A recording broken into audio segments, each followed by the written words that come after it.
করছো, কেন অদ্ভুত আচরণ করছো? কিন্তু সে সাকুমার কথার কোনো উত্তর দেয় না এবং এই ঘটনা শেষ হতে না হতেই আরেকটা খুনের ঘটনা সামনে চলে আসে। আসলে ওইটা মামিয়াকে হাসপাতালে একটা মহিলা ডাক্তারের কাছে তার চিকিৎসা করানোর জন্য নিয়ে গেছিল। মামিয়া সে চিকিৎসককে বলে, তোমার জীবনে অনেক সমস্যা আছে তাই না? এই বলে মামিয়া জল খাওয়ার জন্য ওঠে, কিন্তু জলটা ফেলে দেয়। ডাক্তার সেই জলের দিকে তাকিয়ে থাকে এবং ধীরে ধীরে হিপনোটাইজ হতে থাকে।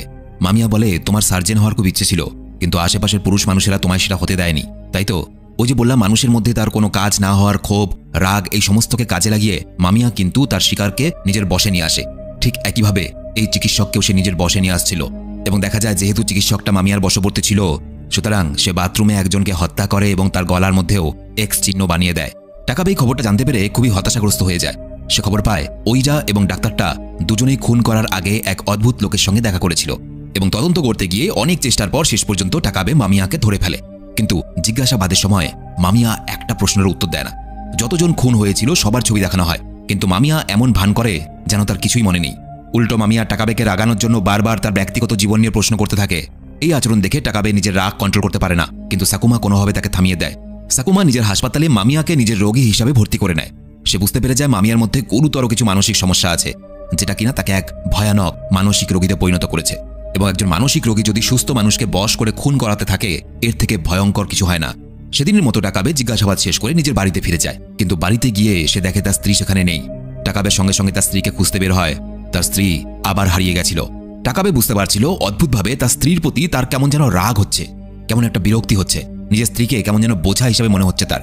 পরের দিন টাকাবে মামিয়া সম্বন্ধে আরও কিছু জানার জন্য মামিয়া যেই বাড়িতে ভাড়া থাকতো সেই বাড়িতে পৌঁছে যায় এবং সেখানে গিয়ে সে অবাক হয়ে যায়, কারণ সেই ঘরের মধ্যে প্রচুর মনোবিজ্ঞান বা সাইকোলজির বই ছিল এবং কিছু প্রাণীকেও বন্দী হিসাবে দেখতে পায় সেখানে টাকাবে। কিছু বই পাওয়া যায়, বইগুলোর নাম ছিল অ্যানিম্যাল ম্যাগনেটিজম, মেসমারিজম ইত্যাদি। এই সমস্ত বই ছিল সম্মোহন বিদ্যা বা হিপনোটিজমের ওপরে।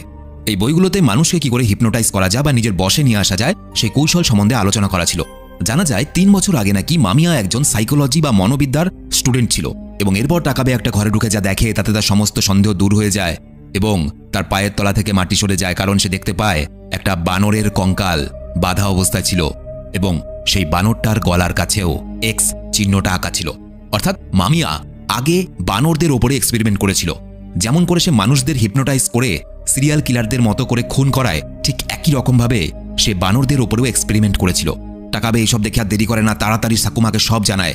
কিন্তু ঠিক তারপরেই তার কেমন যেন অদ্ভুত অনুভূতি হতে শুরু করে। সে নিজেই বুঝতে পারে না তার সাথে কি হচ্ছে। সে তাড়াতাড়ি বাড়ি ফিরে যায় এবং সেখানে গিয়ে সে তার স্ত্রী ফামিকে গলায় দড়ি দিয়ে ঝুলতে দেখে।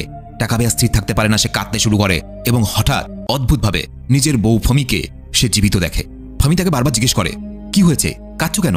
টাকাবে বুঝতে পারে সে এতক্ষণ পর্যন্ত তার স্ত্রীকে যে গলায় দড়ি দিয়ে ঝুলতে দেখছিল সেটা আসলে বাস্তব দৃশ্য ছিল না। সে হ্যালুসিনেট বা কল্পনা করছিল যে তার স্ত্রী হয়তো মারা গেছে। টাকাবে বুঝতে পারছিল তার মনের মধ্যে কিছু তো পরিবর্তন হতে শুরু করেছে। সে দেরি না করে তাড়াতাড়ি মামিয়ার সঙ্গে দেখা করতে চায়, কিন্তু জানতে পারে সাকুমা মামিয়াকে মেন্টাল হসপিটালে ভর্তি করে রেখেছে। সাকুমা বারবার টাকাবেকে বলে, আমার মনে হয় না মামিয়ার সঙ্গে কোনো সুস্থ মানুষের দেখা করা দরকার, কারণ যতটা ভেবেছিলাম তার থেকেও বেশি ভয়ানক হলো মামিয়া। সে একজন চূড়ান্ত লেভেলের মানসিক রোগী এবং একই সাথে মারাত্মকভাবে সে মানুষকে নিজের বশে আনতে পারে।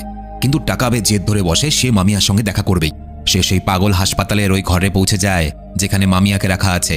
টাকাবে মামিয়ার উপরে প্রচণ্ড রেগে যায়, কিন্তু সে কিছু বলার আগেই মামিয়া কেমন ঠান্ডা গলায় তাকে জিজ্ঞেস করে, টাকাবে, তোমার বউ খুব অসুস্থ তাই না? তুমি তো নিজের বউকে মৃত দেখেছিলে। এবার প্রশ্ন আসতে পারে যে মামিয়া কি করে জানলো যে টাকাবের বউ মানসিকভাবে অসুস্থ এবং টাকাবে নিজের বউকে মৃত দেখেছিল? আসলে টাকাবে তার সহকর্মীদেরকে এইসব কথা বলেছিল এবং টাকাবেরই একজন সহকর্মীর কাছ থেকে মামিয়া টাকাবের সম্বন্ধে কিছু ব্যক্তিগত তথ্য জেনে নিয়েছিল। মামিয়া বারবার টাকাবেকে তার বউয়ের সম্পর্কে বলতে থাকে। টাকাবে খুব ভালো করে বুঝতে পারছিল যে মামিয়া তাকেও হিপনোটাইজ করার চেষ্টা করছে এবং একসময় দেখা যায় সত্যিকারেরই টাকাবে নিজের ওপরে কন্ট্রোল হারিয়ে ফেলে এবং নিজের মনের কথা খুলে বলতে শুরু করে মামিয়াকে। টাকাবে নিজের ব্যক্তিগত জীবন সম্বন্ধে সবকিছু বলতে শুরু করে। মামিয়া কেমন মুগ্ধ হয়ে তার কথা শুনছিল।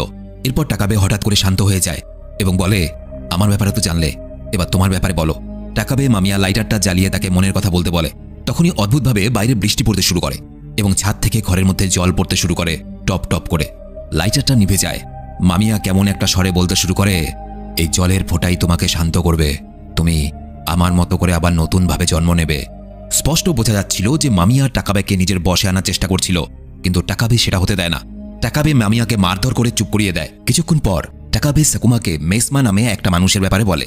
মেসমা কে ছিলেন? মেসমা ছিলেন এমন একজন লোক যিনি প্রথম হিপনোসিস বা সম্মোহন বিদ্যা বা কি করে কাউকে বশে আনা যায় বা বশ করা যায় এই ব্যাপারে চর্চা করেছিলেন। টাকাবে সাকুমাকে আরও বলে, এই মেসমা যখন পৃথিবীতে সম্মোহন বিদ্যা নিয়ে কথা বলেছিলেন তখন কিন্তু তার কথা কেউ বিশ্বাস করেনি। কেউ এটা মানতেই চায়নি যে কোনো মানুষ বা কোনো প্রাণীকে বশ করা যায়। যাই হোক, সাকুমা সবকিছু শোনার পর টাকাবেকে বলে, আমার মনে হয় তোমার মামিয়া থেকে দূরে থাকাটাই উচিত। একটু পর মামিয়াকে আবার জিজ্ঞাসাবাদ শুরু হয়। মামিয়াকে অনেক পুলিশ অফিসারদের সামনে প্রশ্ন করা হয়। পাশে টাকাবেও ছিল।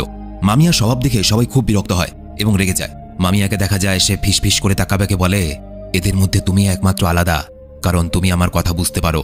আমার মনে হয় তুমি আর আমি একই মানুষ। টাকাবে এইসব শুনে রেগে যায়, মামিয়াকে ধাক্কা দিয়ে দূরে সরিয়ে দেয়। টাকাবের মনের মধ্যে অনেক কিছু চলছিল। সে নিজের বাড়ি ফিরে আসে এবং এসে দেখে তার স্ত্রী ফুমির মানসিক সমস্যাটা দিন দিন আরও বেড়ে যাচ্ছে। আজকে রাতে ডিনারে দেখা যায় ফুমি টাকাবের জন্য কাঁচা মাংস রেখেছিল, কারণ মাংসটা যে রান্না করতে হয় সেটাও সে ভুলে গেছে। টাকাবে ফুমিকে ঘুমিয়ে থাকতে দেখে এবং কিছুক্ষণের জন্য টাকাবের মনের মধ্যে একটা চিন্তা উঠে আসে। সে ভাবতে থাকে, আমি যদি আমার স্ত্রী ফুমিকে এই মুহূর্তে মেরে ফেলি আমার জীবন হয়তো অনেক সহজ হয়ে যাবে। কিন্তু পরক্ষণে টাকাবে বুঝতে পারে যে আমি এসব কি ভাবছি, আমি আমার স্ত্রীকে কেন মারব। সে বুঝতে পারে তার স্ত্রীর প্রতি তার মন মানসিকতাও কেমন যেন চেঞ্জ হয়ে যাচ্ছে। তাই সে ফুমিকে সুরক্ষিত রাখতে কিছু সময়ের জন্য